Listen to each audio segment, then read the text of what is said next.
terms of the discussion today, we'll kick off just with a little bit of background conversation, and then we'll talk about the network gap. I'll leave that to Kristina to explain more about what that is and why she's founded this organization, the Equity Network. And then we'll talk about relationships through the lens of building new relationships and then sustaining relationships. And of course, leave time at the end for Q&A.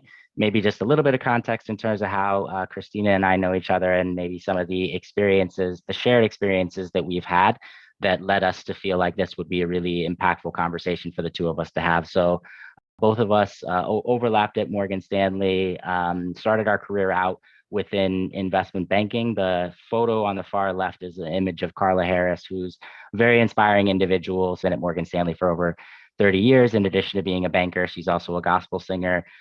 She's had sold out concerts at Carnegie Hall, performed at Madison Square Garden. I could really go on and on about Carla, but I won't. All I'll say is she's somebody that is very big on paying it forward and very big on professional development, helping people think about developing in their careers and their relationship building and so forth. The photo in the middle, so Kristina is currently at Harvard Business School getting her MBA. I had graduated from HBS in 2019. And while I was at HBS, one of the most impactful experiences that I had was working with Professor Leslie Perlow, who's the picture in the middle, and creating a course called Crafting Your Life, which is all about helping students identify how they can live with greater intentionality and put guardrails in place. And so that's a course that I helped to co-develop, and a course which Kristina actually just very recently wrapped up. That's another shared experience. And then the last piece, I would say both Kristina and I have a very strong desire to pay it forward in terms of when we think about some of the early career successes that we've had and some of what we think we'll go on to do and so forth. I think there's the shared desire to pay it forward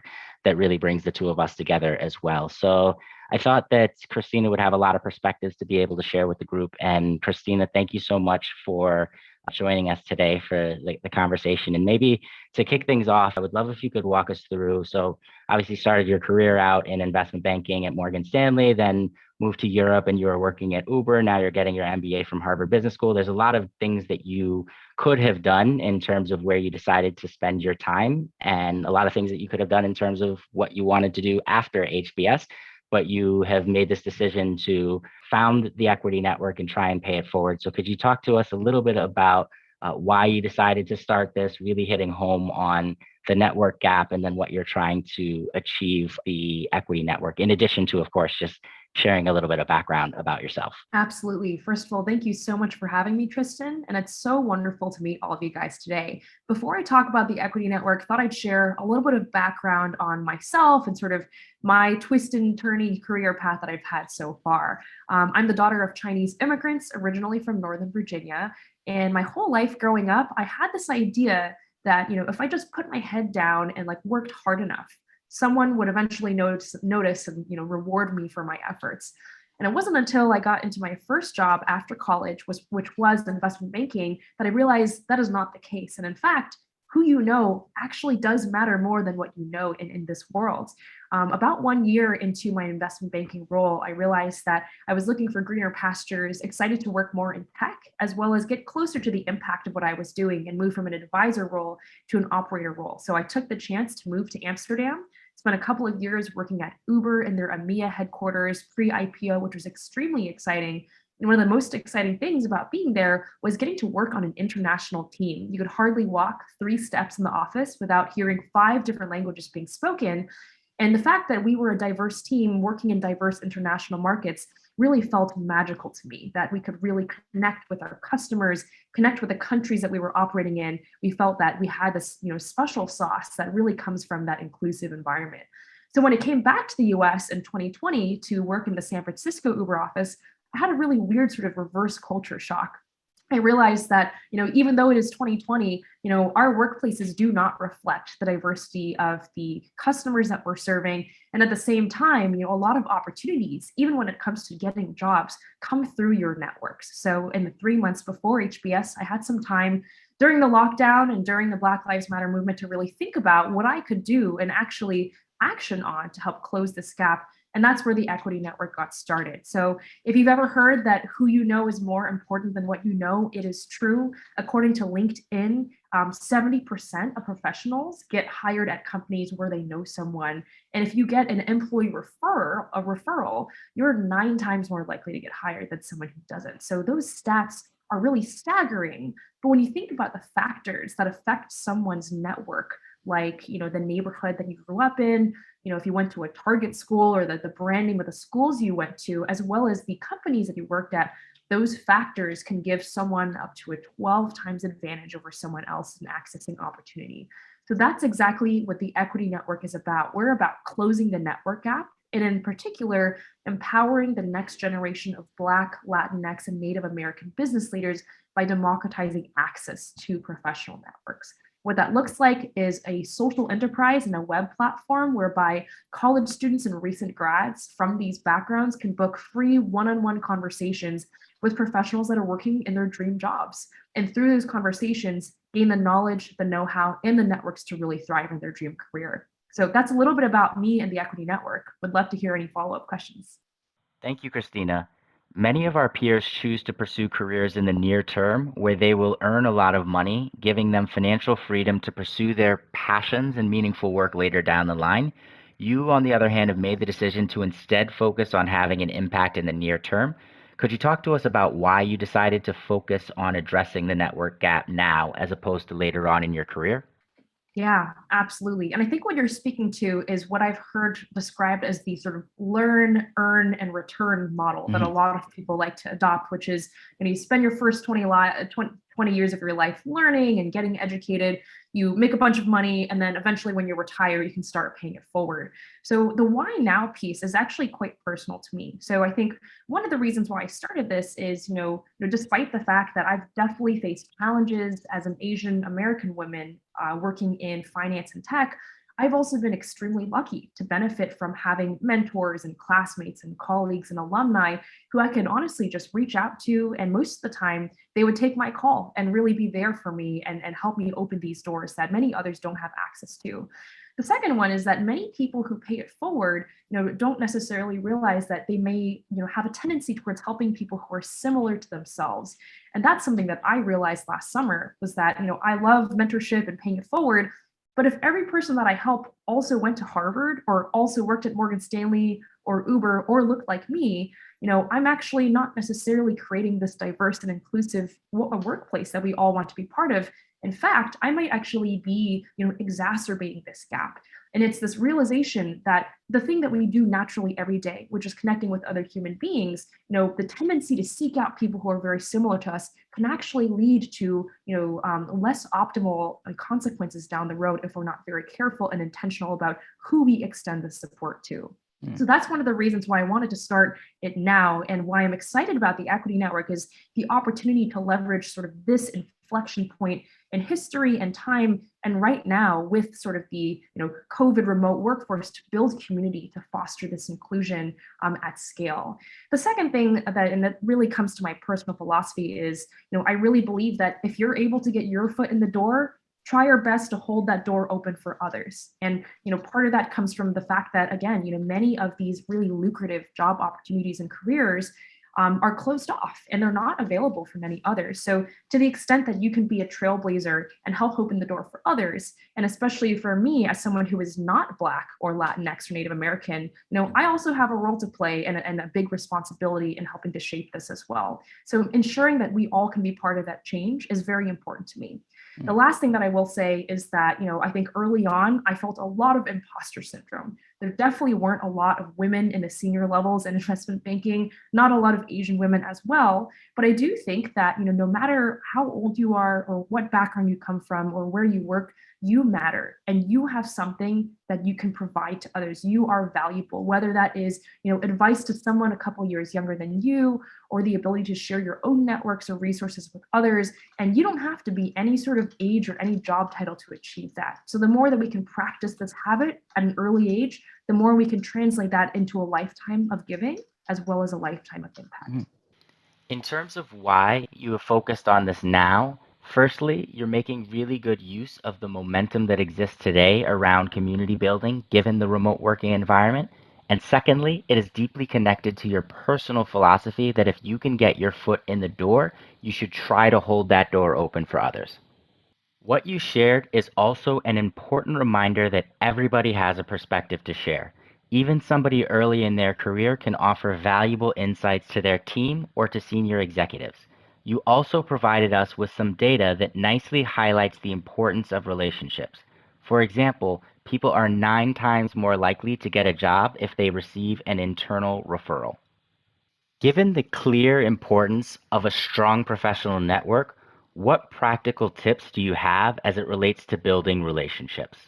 Absolutely. So I guess we can split this into two pieces. So the first part is about expanding your network, and then later on, I'll talk about how to actually cultivate these relationships Mhm. and really sustain them over time. So in terms of growing your network, I think the one thing that always we need to keep in mind is that networking is a two-way street. And oftentimes, at least for myself, I made the mistake starting out of thinking like, okay, well, I should be asking this person for help, but man, like, what do I have to give in return? So that sometimes can even prevent people from reaching out. But we always need help. No one successful got to where they were today without that. So being a first, like, okay with reaching out for help, but also being really thoughtful about how you can provide value to that other person is going to be very important. We'll talk about ways to do that in a moment. Um, I think the second piece is around networking all the time, even before you're looking for a job. So I think that's something that I realize, when I look at my past 4 jobs, almost all of them came through my networks. I think sometimes when you're in school, you have the benefit of going through sort of a resume drop program and really programmatically sending your application in. Every other job that comes after that usually is through, hey, I'm opening this new role on my team. Do you know of anyone who'd be a good fit? Or, hey, Kristina, I'm opening this new role. I thought you might be interested in that. So the reality is that when open roles come on, usually the hiring managers already have someone in mind. So being Mhm. really thoughtful about cultivating those relationships beforehand will be important so that you are top of mind when that job does open up. So more tactically, what are some ways that we can actually expand the network? So I want to sort of divide it into what I call sort of the 3 top tips, which are number one is really engaging your existing network. I think we often forget that, based on our, the schools that we went to, the communities that we're a part of, even the cities that we're in, there are amazing people right there that you can get to know. Highly recommend joining online communities, getting involved in your local organization, and also meeting people in your company, not just in your team, but cross-functional stakeholders, and grabbing that coffee chat is going to be a great place to start. The second thing that you can do is to ask for a warm intro. So this works best for people who are sort of second degree connections to you, whereby you have someone in common, but you don't necessarily know each other that well. I found that for warm intros, it's very helpful to go through that person that you both have in common, because then you have the benefit of this sort of transitive trust. And in that request, being very thoughtful about do you have a strong relationship with this person to begin with so that you're comfortable making this ask? And B, making it as easy as possible for them to facilitate the intro. So, for example, even including what I like to call a forwardable blurb in your request for an intro, so that this person doesn't need to rack their brain with introducing you, but actually they can basically take what you like to present yourself by and send it right off to that person. And the third technique that I love to share is around cold emails. And this one, gets a lot of focus online, but I think a couple of tips for cold emails is one, being very thoughtful and personalized. So for example, if you were to reach out to me, I'd love to understand, how much do you really know about my career background? Do you know that I have a startup and that I also write a blog? And ways to really, really almost like hype up the other person and demonstrate that you've done your research is a great way to get their attention, even just in that subject line or that first sentence of the cold email. The second part is keeping it short and keeping it sweet. I have the tendency to write really long cold emails. I highly do not recommend that, given how busy we all are, but being very thoughtful with what you are asking of this person. So I generally advise not to necessarily ask for a coffee chat right away, because people are quite busy, but to have a very specific ask. Sometimes I'll get emails like, hey, Kristina, how do I break into finance?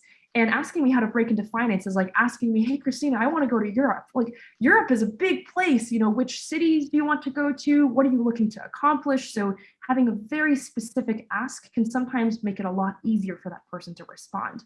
I think the last thing too that I'll say is what I call sort of the exit clause. So an exit clause is something at the end of your cold email or request for a warm intro that really helps to show that you see the agency in the other person. And it usually goes something like this, you know, I understand that your time is valuable, so no worries at all if you don't feel comfortable or don't have time to accept this request. Either way, I hope you are well. And even giving that other person an out can really demonstrate that you respect their time and their boundaries and make them more willing to help. I like that a lot better than things like, thanks in advance for your help, or looking forward to hearing from you, because they can sometimes imply that you are expecting that other person to help.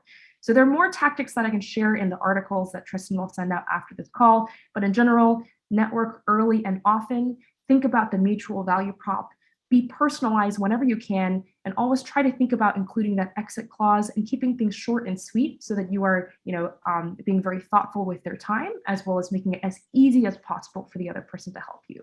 And I think the thoughtfulness definitely rings true. And I know that you had joked about writing emails that are lengthier in terms of introductions and so forth. In some instances, as an example, I think the first message that you had written me was on the longer side, but it was so personalized in that it was like, hey, I've read some of the articles that you've posted online. I know that you were really involved in kind of building this crafting your life course. I think because it was you made the email about the other person and demonstrating what you appreciated about that person. I think the person on the receiving end is okay, can be okay with that. So whereas maybe if it was, if your email to me was just kind of explaining to me at length what the startup was as an example, then maybe so I think there's a little bit of a nuance that I see there. And I just wanted to provide the other perspective as somebody who received the longer email, but also really appreciated that you put the details in there, you put the context in there, because you were basically saying what it was about the other person.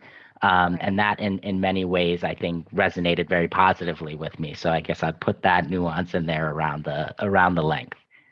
Yeah, absolutely. The thing I would say about that is, people don't want to be sold to, but they do want to buy. And getting into that buyer's mindset really is putting the other person first and really anticipating their needs, their desires, and their goals. And that's how you really get their attention, and also demonstrate that you've done your research and really know as much as you can about that person and what they need Yeah. to.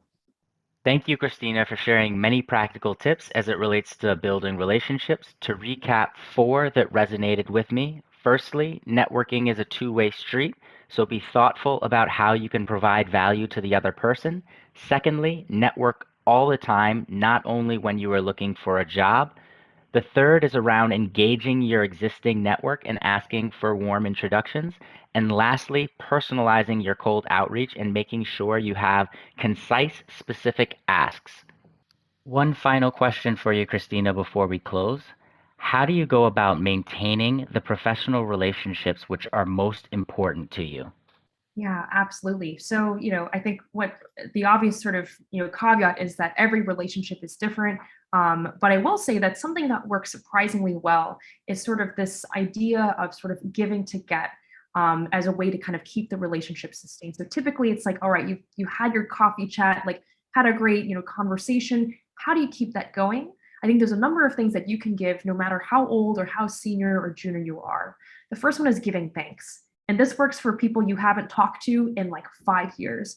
And what I recommend is, reaching out to this person to just express that gratitude. You'd be surprised how few people or how infrequently people send personalized thank you notes, but that means so, so much for the other person. And in particular, giving thanks and calling out specific things that you talked about or specific pieces of advice that they gave you and how you incorporated that and how the results were. So, for example, I chatted with a lady when I was in investment banking about making a pivot into tech, and she was currently at HBS.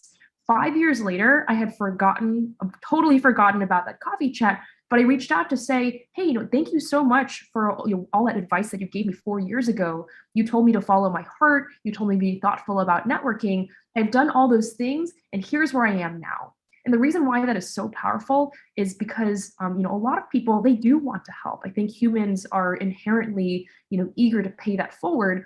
But a lot of times the reason why things fall apart is because on the mentor side, they don't really know if their advice translated into anything. So the more specific that you can be in this thank you note to actually talk about how they helped you and what your results were and how you are continuing to make progress, then they know, wow, you are someone worth investing in. And I had an impact on that person. I want to stay tuned to see where they go next. That's the first one, which is giving thanks. The second one is around giving support and attention. And this doesn't need to be a quarterly one-on-one 30-minute coffee chat that you have.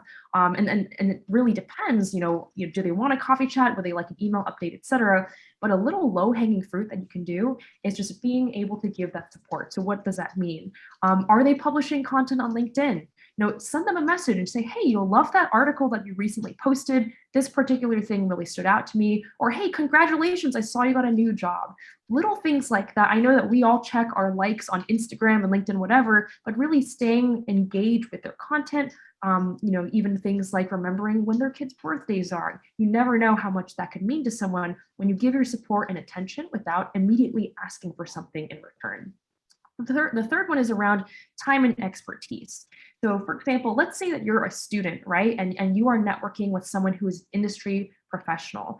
Something that you can do is actually give your time and expertise as well. So for example, a lot of entrepreneurs out there are looking for beta testers for their product. Maybe you could volunteer to help them out with that.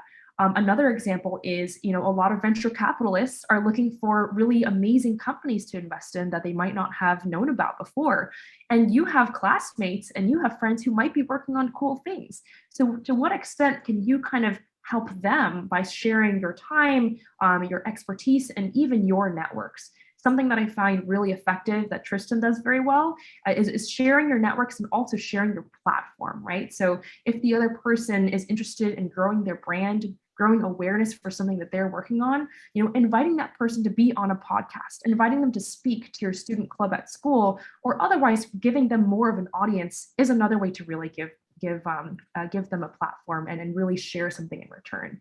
And at the end of the day, it's kind of like you have this garden, right? Like, you can't expect a tomato a year from now if you kind of don't really work on your garden at all. So it is something that takes some time. And the last thing that I will say is, if you aren't able to sustain, 500 different connections, think about asynchronous ways to stay in touch. Something that I've started doing is actually sending a holiday letter every year to some of my closest mentors, friends, and even family members about things I learned over the last 6 months, ways that I've progressed in my personal and professional life. And having this sort of personal newsletter that they don't have to respond to is a great way of keeping other people updated on what's going on in your life and really making sure that when things do come to fruition down the line, you don't have to catch up on all that context beforehand. They already know what you've been up to, and you can sort of pick right up where you left off. You're in many ways sustaining these relationships by making the other person feel good. Like if I think back to that coffee chat, I'm sure the HBS alum that you had reached out to, and you're reaching out to this person saying, hey, this advice that you gave me 4 years ago, stuck with me and has had this impact that without a doubt had a positive impact on the person's day. And you never know, the alumni may have been in the middle of a really rough week, and this would be a bright spot in the middle of that. So I think it can be really impactful. Thank you, Kristina. I love this philosophy of giving as a way to sustain relationships. Giving thanks to people and letting them know the impact they had on you, being specific around the ways that you benefited from their support, giving time and support to the causes which are important to them, and giving updates on important things happening in your life. Thank you, everybody, for tuning into this discussion. Feel free to reach out to Kristina via LinkedIn if you have any questions, or scan the QR code on the left. To learn more about the Equity Network, please scan the QR code on the right or visit www.theequitynetwork.com. If you can think of anybody who would benefit from listening to this discussion between Kristina and myself, I would appreciate if you could take a moment and send them the link to this video. If you are interested in viewing related content, please visit my website at www.tristonfrancis.com or scan the QR code on the right. To find out about upcoming events, please follow along via Instagram at TristonJFrancis or scan the QR code on the right. You can also find out about upcoming events by following along via LinkedIn or scanning the QR code on the right. LinkedIn is the best way for you to reach me with any questions. Thank you so much once again for tuning in, and I hope to see you again soon. Take care.